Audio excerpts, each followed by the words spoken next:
اليوم رح نعمل كبس الكوسة المحفورة للشتاء، كتير رائعة بطريقة مميزة جدا جدا.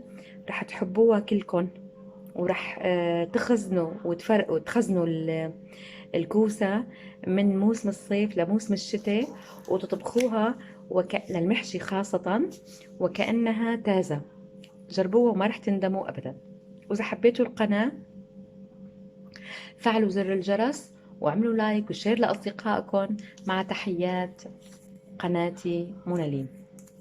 هلأ حفرنا الكوسة بالحفر المعتاد، يعني بالطريقة المعتادة كيف تحفريها.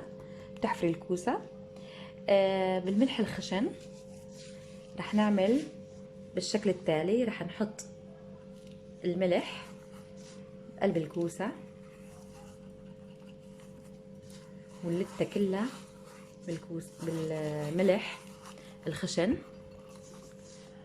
نحط الملح الخشن بقلبها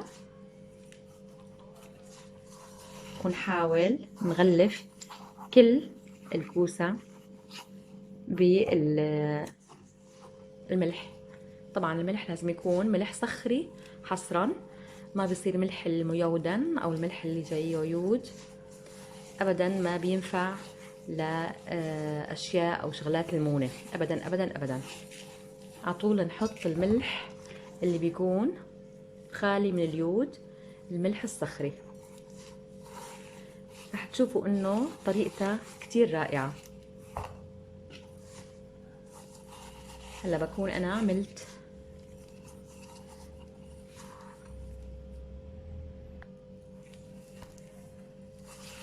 وهي انتهينا من لفت الكوسة كلها بالملح، ورح نتركها لتاني يوم.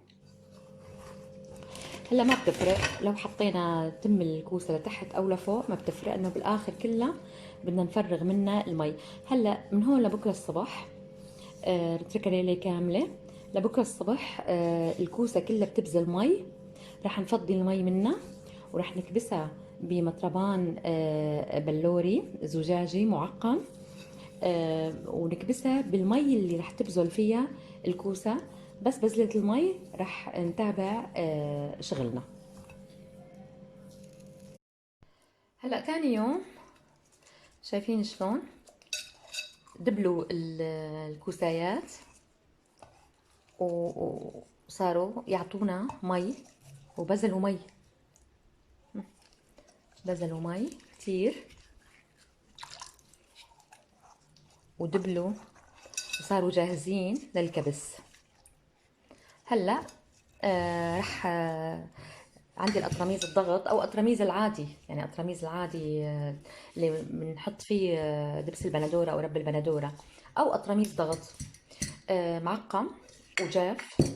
هلا بنبلش نصف فيه الكوسايات، نصفه بطريقه انه ينرصوا رص.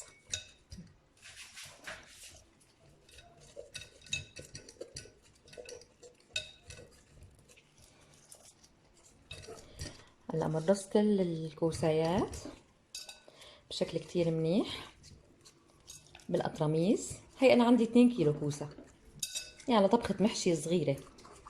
بتعملوا الكميه كبيره اللي بدكم اياها. طبعا بنفضي المي منها بهالشكل، وبنرص الكوسايات بهالشكل بالقطرميز. هلا المي اللي طلعت من عنا، المي اللي بزلت من الكوسه مع الملح، رح نرجع نصبها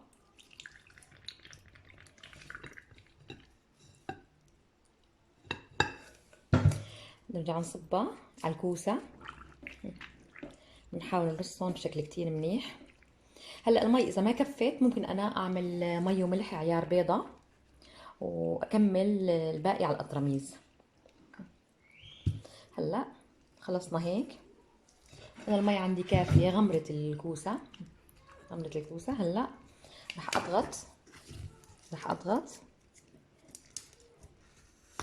ورح احفظها برا الفريزر بتضل عندي للموسم اللي جاي.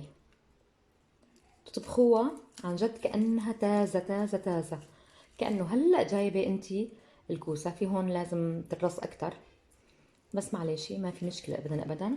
هلأ إذا حبيتوا الفيديو وحبيتوا هالطريقة هي، اعملوا لي لايك وشير لأصدقائكم، واشتركوا، وإذا ما مشتركين اشتركوا بقناة منالين وفعلوا زر الجرس لحتى يصلكم كل شيء جديد. وأهلا وسهلا فيكم.